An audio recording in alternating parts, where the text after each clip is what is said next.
SIR এর কাজ করতে গিয়ে অসুস্থ বাঁকুড়ার বিএলও কমল কুমার বিশ্বাস। হৃদযন্ত্রে অস্ত্রোপচার দুর্গাপুরে বেসরকারি সুপার স্পেশালিস্ট হাসপাতালে। সূত্রে খবর, বাঁকুড়া জেলার বড়জোড়ার মাঝের মানার বাসিন্দা কমল কুমার বিশ্বাস এসআইআর এর এনুমেরেশন ফর্মের কাজ করতে গিয়ে অসুস্থ হয়ে পড়েন।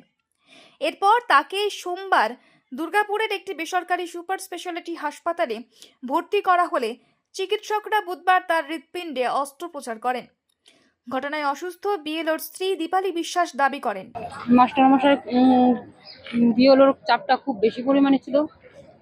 তার শারীরিক অসুবিধা হচ্ছিল, তার রাত জাগা এবং স্কুল যাওয়া, তার সঙ্গে সারাদিন ঘুরে ঘুরে স্কুলের আগে করে টাইমটা সে ফর্ম আদায় করা বা বিলি করা এসব কাজ করতো। তার খুব চাপ হয়ে গেছিলো।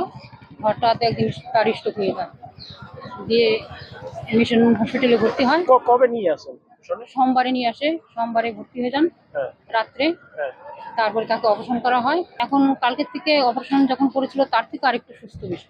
ওই ঘটনায় সোচ্চার হয়ে রাজ্যের পঞ্চায়েত তথা গ্রাম উন্নয়ন এবং সমবায় দপ্তরের ভারপ্রাপ্ত মন্ত্রী প্রদীপ মজুমদার বলেন, যে অনৈতিক ভাবে তাড়াহুড়ো করে এসআইআর এর নামে যারা এই কাজে অভ্যস্ত নন বা দক্ষ নন, তারা অন্য পেশা থেকে তাদের জোর করে নানা রকম ভয় ভীতির ভেতরে তাদের কাজ করতে বাধ্য করা হচ্ছে। সময়সীমা বেঁধে দেওয়া হচ্ছে।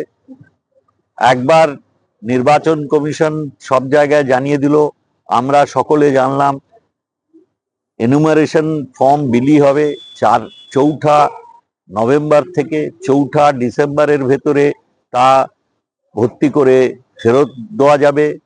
হঠাৎ শোনা গেল 25 তারিখের ভেতরে সেই সীমা শেষ হয়ে যাচ্ছে। এরকম হয়? 25শে নভেম্বর 21 দিনে এসআইআর এর সব দরখাস্ত ভর্তি হয়ে যাবে। এই পরিস্থিতিতে আর যে ধরনের ভীতির সঞ্চার করা হচ্ছে, বিহারে নাকি কার চাকরি খেয়ে নিয়েছে, এই কথা বারবার বলা হচ্ছে। লক্ষ্যমাত্রা আগের থেকে স্থির করে দেওয়া হয়েছে কতজনের ভোটার লিস্ট থেকে নাম বাদ দেওয়া হবে।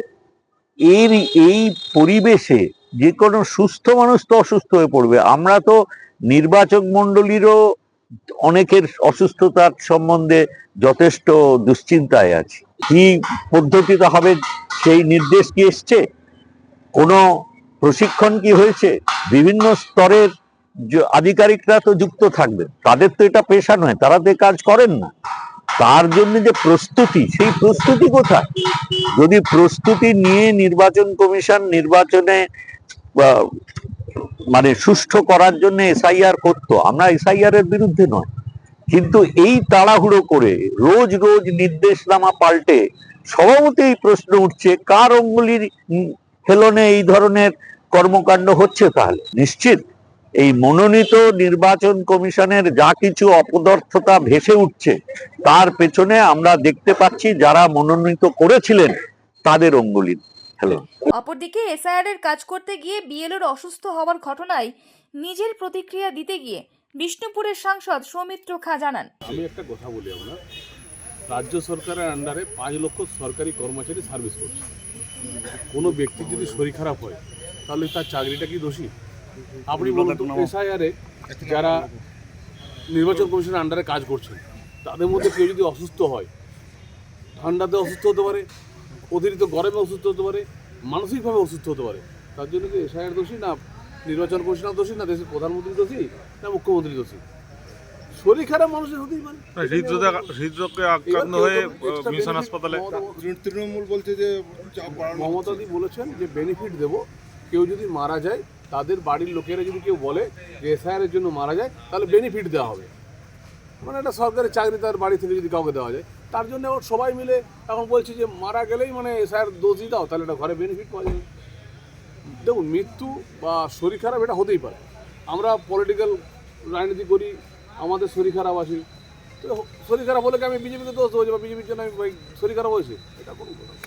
এমতো অবস্থায় রাজ্য রাজনীতির পাশাপাশি এখন দক্ষিণবঙ্গের রাজনীতিতেও এসআইআর এর কাজ করতে গিয়ে বিএলওদের অসুস্থ হয়ে পড়ার ঘটনা নিয়ে রাজনৈতিক তরজা তুঙ্গে তা বলা যেতেই পারে। দুর্গাপুর থেকে তন্ময় দাসের report, the paper digital. DSMS, a premier management college in Durgapur. Admission open for hotel management, hospital management, tourism management, BBA, BCA and nursing. Excellent training and placement assistance. Join now. DSMS, gateway to success. Asansol Durgapur উন্নয়ন কর্তৃপক্ষের জমির ওপর কোনরূপ অবৈধ দখলদারি বা নির্মাণ নজরে পড়লে তৎক্ষণাৎ আমাদের জানান। কল করুন আসানসোলের ক্ষেত্রে 9046223651, দুর্গাপুর 9046223650। আসানসোল দুর্গাপুর উন্নয়ন কর্তৃপক্ষ দ্বারা জনস্বার্থে প্রচারিত।